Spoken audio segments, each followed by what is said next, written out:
Hello दोस्तों, आज की वीडियो में हम युग्मक जनन के अंतर्गत अंडाणु जनन या oogenesis की क्रिया को समझेंगे। तो आइए इस वीडियो को शुरू करते हैं। पहले दो क्रियाएं समझते हैं। देखिए, नर में पाया जाता है वृषण और वृषण की कोशिकाएं अर्धसूत्री विभाजन के द्वारा नर युग्मक का निर्माण करते हैं। इस नर युग्मक को बोलेंगे शुक्राणु या स्पर्म। इसी तरीके से मादा में पाया जाता है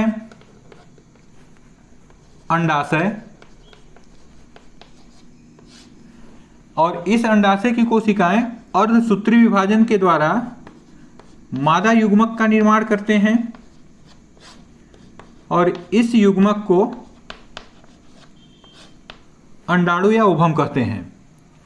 अब देखिए, इन दोनों क्रियाओं को और इसके आधार पर हम बहुत सरल तरीके से तीनों का परिभाषाएं दे सकते हैं। पहला होता है युग्मक जनन। इसमें क्या होगा, देखिए, वृषण एवं अंडाशय की कोशिकाएं अर्धसूत्री विभाजन के द्वारा युग्मकों का निर्माण करते हैं। यह क्रिया कहलाता है युग्मक जनन।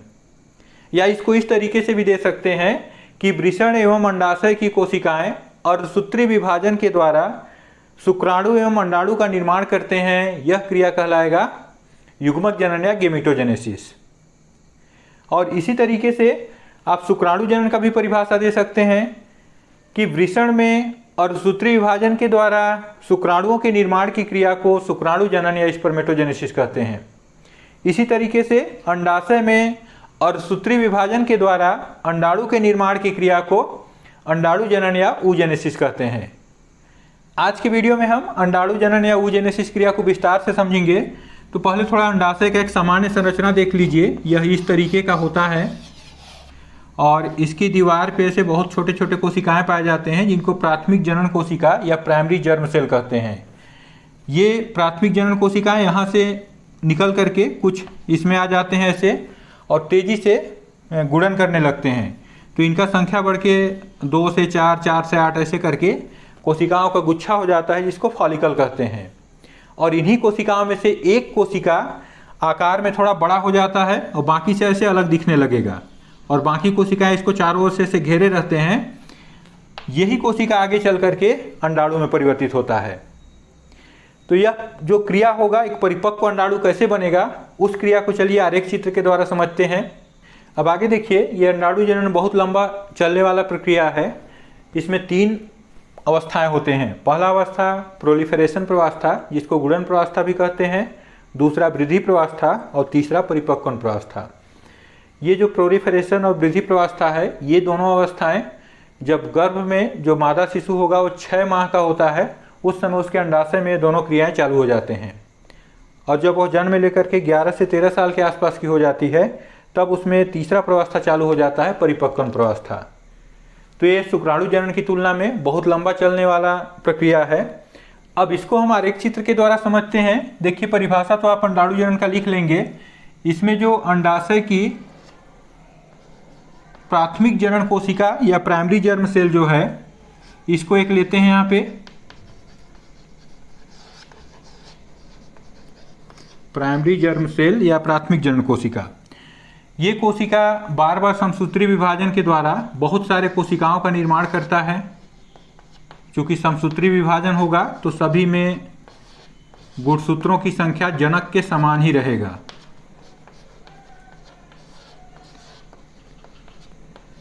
ये बहुत सारे कोशिकाएं बनाते हैं। हम लोग पहले भी पढ़ चुके हैं कि पुट्टिका का निर्माण करते हैं। उसमें से एक कोशिका आकार में बड़ा हो जाता है और ये कोशिकाएं कहलाते हैं oogonia।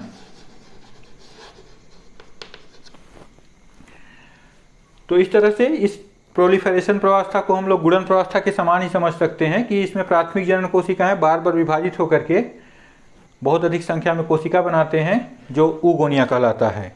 अब देखिए, इसमें एक oogonia आकार में बड़ा हो जाएगा, भोज्य पदार्थों को ग्रहण करके ऐसे आकार में बड़ा हो जाएगा और यह कहलाता है प्राइमरी oocyte।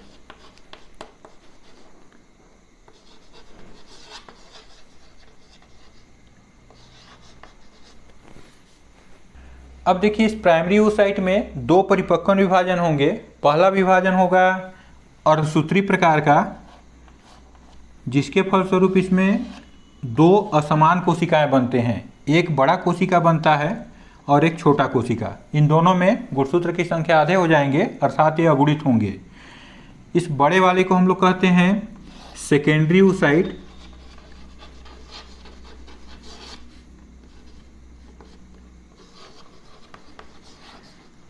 जबकि छोटा वाला कोशिका कहलाता है primary polar bodies. Primary polar body या प्राथमिक ध्रुवीय काय। अब देखिए इसमें सेकेंड परिपक्व विभाजन होगा सेकेंडरी oocyte में और समसूत्री प्रकार का होगा, लेकिन इसमें भी फिर इसी तरीके से दो असमान कोशिकाएं बनते हैं। एक बड़ा कोशिका बनता है और एक छोटा कोशिका बनेगा। तो बड़ा कोशिका कहलाता है अंडाणु या ओवम और छोटा कोशिका कहलाता है सेकेंडरी पोलर बॉडी।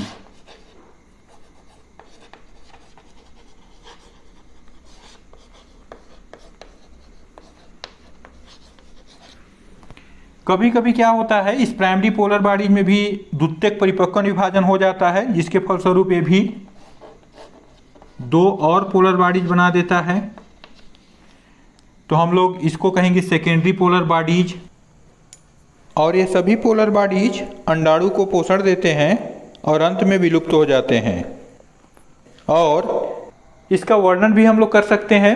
देखिए इसमें क्या लिखेंगे, प्रोलिफरेशन प्रावस्था में इसमें बताएंगे कि अंडाशय की जो प्राइमरी जर्म सेल है ये बार बार समसूत्री विभाजन के फलस्वरूप कुछ कोशिकाएं बनाता है और ये कोशिकाएं एक गुच्छे के रूप में जम जाते हैं जिसको पुट्टिका कहते हैं। उसमें से एक कोशिका बड़ा हो जाता है जो कहलाएगा oogonium। ये कहलाता है प्रोलिफरेशन प्रावस्था। अब उसके बाद वृद्धि प्रावस्था में आएगा। ये जो oogoनियम है, एक जो बड़ा कोशिका हुआ है वो बड़ा कोशिका भोज्य पदार्थों को ग्रहण करके और आकार में बड़ा हो जाता है और वो कहलाता है प्राइमरी oocyte। अब इन दोनों को भी आप बता दीजिए साथ ही साथ कि ये दोनों प्रावस्थाएं जब गर्भ में मादा शिशु होगा, वो 6 माह का भ्रूण होगा, उसी समय उसके अंडाशय में क्रिया प्रारंभ हो जाएगा। और उसके बाद आप परिपक्वन प्रावस्था में आइए तो इसमें बताएंगे कि प्राइमरी oocyte में दो परिपक्व विभाजन होते हैं। पहला परिपक्व विभाजन उसके पुट्टिका या फॉलिकल में ही हो जाता है, लेकिन ये क्रिया 11 से 13 साल की उम्र में चालू होगा और इसके फलस्वरूप दो असमान कोशिकाएं बनते हैं। चूंकि अर्धसूत्री विभाजन हुआ है तो इसमें गुणसूत्र की संख्या आधे आधे हो जाएंगे, तो ये अगुणित होता है और एक बनता है सेकेंडरी oocyte और दूसरा बनेगा प्राथमिक ध्रुवीय काय या प्राइमरी पोलर बॉडी। और इस सेकेंडरी oocyte में द्वितीयक परिपक्व विभाजन होता है। ये कहाँ पर होगा, इसको बताइएगा कि ये जब अंडोत्सर्ग की क्रिया हो जाता है उसके बाद जब ये अंडवाहिनी में जाता है, निषेचन से पहले ये क्रिया होता है। और उसके बाद फिर इसमें भी दो असमान कोशिकाएं बनते हैं। एक बनता है ओवम या अंडाणु और दूसरा बनता है सेकेंडरी पोलर बॉडी या द्वितीयक ध्रुवीय काय। और बता दीजिए कभी कभी इस प्राइमरी पोलर बॉडी में द्वितीयक परिपक्व विभाजन होता है जिसके फलस्वरूप और दो सेकेंडरी पोलर बॉडीज बनते हैं। तो इस तरह से कितना पोलर बॉडीज हो गया, 3। तो इस तरीके से आप अंडाणु जन्म की क्रिया को समझ गए होंगे। दोस्तों यदि यह वीडियो अच्छा लगा तो इसे लाइक करें, चैनल को सब्सक्राइब करें और दोस्तों के साथ शेयर करें।